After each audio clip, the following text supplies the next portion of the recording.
Le thème de cette partie, faut-il faire une impasse? Alors on parle pas du match de dimanche évidemment où l'OM va y aller avec l'équipe la plus aboutie, en tout cas la plus je perds mes mots Babou, la plus développée, comment tu qualifierais l'équipe? La plus type compétitive. Voilà, merci Romain. Mais est-ce que mercredi, parce qu'on va voir quand même l'enchaînement des matchs, on va le revoir avec la course au podium. Voilà, merci Nicolas Chabert à la réalisation de cette émission. J'embrasse aussi Camille Dorès qui s'occupe de vous aux réseaux sociaux. Merci à Nico, j'embrasse Camille. Tu notes? C'est pas pareil. Non mais c'est pas le même rapport. Merci à Camille, j'embrasse Nico. Tiens, on regarde juste l'OM, l'enchaînement. PSG, réception de Nantes, réception de Bilbao, déplacement à Toulouse, Bilbao à l'extérieur et le match contre Lyon qui sera décisif peut-être dans cette course. Ouais, derrière au ça podium. va souffler. Hein. Après à la trêve internationale, mais voilà, 7 matchs en 21-22 jours là. Est-ce qu'il n'y a pas besoin sur ce match à Paris, la question, de faire une impasse sur le deuxième match? Alors impasse entre guillemets, on peut parler peut-être d'une équipe à prime, voilà, une équipe Europa League où on ferait jouer quelques joueurs. On va à Bilbao, équipe à prime. On reçoit Bilbao, équipe à prime. Contre Nantes, il faudra souffler parce qu'on a été fatigué, donc équipe à prime. Contre Toulouse, et pas l'instant, je regarde le Barça et ils jouent avec Messi, Suarez. Ils sont tout le temps là. Mais leur match, il dure 20 minutes. Fatigués. Eux, ils durent 20 minutes leur match. Ils marquent et puis après Messi il marche sur le terrain. C'est la définition du A'. de cette partie. C'est la définition du A' qui change. Définis-nous le A', vas-y. Le A' par exemple contre le PSG et dans ce que vous dites les matchs Europa League des équipes A', moi je dis au contraire et on l'a déjà dit la dernière fois, la force de Rudy Garcia c'est d'avoir dégagé on va dire 5 ou 6 cadres qui sont inamovibles et qui sont là tout le temps et des joueurs en fait qui ne sont pas des vrais titulaires puisqu'on ne sait jamais si c'est au Campos ou Sanson, voilà. Zambo, il y en a quelques-uns comme Lopez. ça, on parlait de Sarr et de Sakai et c'est cette force là, si tu commences à faire PSG-OM de dire les deux, je mets mon équipe type, ça veut dire que tu décrédibilises ce qu'a fait Garcia depuis le début, de dire que Max Lopez finalement est un titulaire bis, n'est pas un remplaçant ça on le sait quand même que Lopez est un titulaire bis. C'est important dans un lui le sait quand même. Ce qui compte c'est pas que nous on le sache, c'est que eux le sachent. Et quand tu dis je fais 2 matchs contre le PSG, 2 fois je mets les mêmes, je suis désolé, quand tu es sur le banc, si tu fais 2 fois le banc, tu te dis là quand même plus confiance. Bounassar par exemple, s'il fait les 2 matchs sur le banc, à un moment donné tu te dis, moi c'est ce que je me dis, est-ce que Paris va pas mettre 2 fois la même équipe? Mais Paris on s'en fout. Non mais c'est pour te prouver que d'autres clubs le font. Il y a des clubs qui mettent tout le temps 2 fois, 3 fois, 10 fois. Emery gère beaucoup moins bien. Moi je suis plus dans l'option,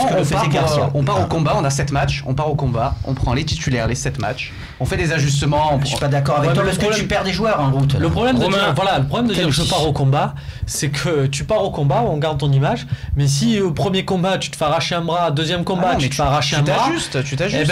Quand tu dis pas mais à la fin pour ceux qui sont sur le terrain, mais à la fin pour ceux qui n'y sont pas. Et puis Robin s'il veut en rajouter.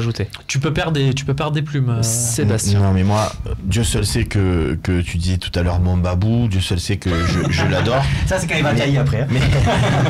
Mais je peux pas pour une fois, c'est rare, mais je ne peux pas adhérer à ce que dit Fabrice pour la bonne et simple raison que Max Lopez, c'est léger, mais c'est léger, mon Dieu que c'est léger quoi, c'est léger, c'est très très léger, vraiment c'est léger. Aucun poste, c'est faible, mais c'est faible, mon Dieu que c'est faible. Il y a des niveaux faibles, NG, c'est nul. On s'est posé la question tout à l'heure, savoir si c'était pas le nouveau boulet. Et on veut jouer avec ces... Alors, ça va m'arracher de la bouche de le dire, vraiment, ça va être dur. Mais je dois dire, tu me fais rentrer Bounassar à la place de Sakai, comment te dire? Ok, ça me fait mal de le dire, mais effectivement, je peux comprendre. Mais les autres, ils sont nuls, les amis, ils sont nuls. Non, mais ils sont nuls. On est d'accord qu'ils sont nuls. Tu peux parler de ce que tu veux quand tu parles comme ça. Non, mais du client. Lopez, NG et Ocampos. Nous, on est consultants, on est journalistes et on est supporters et tout ça, mais je peux vous promettre que ces 7 matchs qu'on voit là, Garcia, Lopez jouera des matchs. Mais je ferai pas tourner. Non, justement. Le deuxième contre Paris, tu peux pas faire tourner parce que si tu prends 4, 5, 6. Tu dis contre Nantes. Moi, le match le plus important de la semaine qui vient, entre le déplacement à Paris pour la Coupe de France et la réception de Nantes, pour moi, le match le plus important, c'est la réception de Nantes. Mais vous avez conscience que si, par chance, incroyable, oh bonne mère, si on arrivait à taper Paris à Paris, alors déjà, en coupe, déjà c'est jouissif, on va pas se mentir, et en plus, qui nous arrête? Qui nous arrête? Lyon, Monaco, mais qui? Tout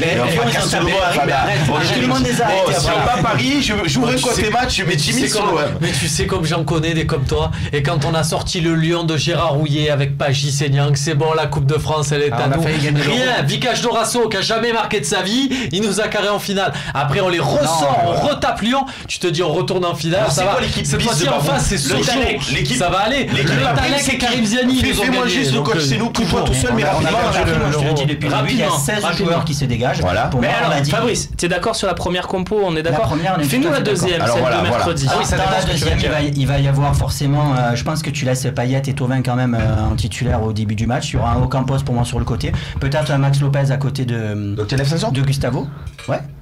Mais Sanson, il vient de faire Braga et il va faire Paris, donc il peut souffler un peu et rentrer en cours de jeu. Le seul sur lequel j'ai un doute, c'est est-ce que je laisse Germain encore devant, parce que Germain, je pense qu'il va être une arme importante pour tout le reste du championnat. Il y a quand même 7 matchs. de nous aussi.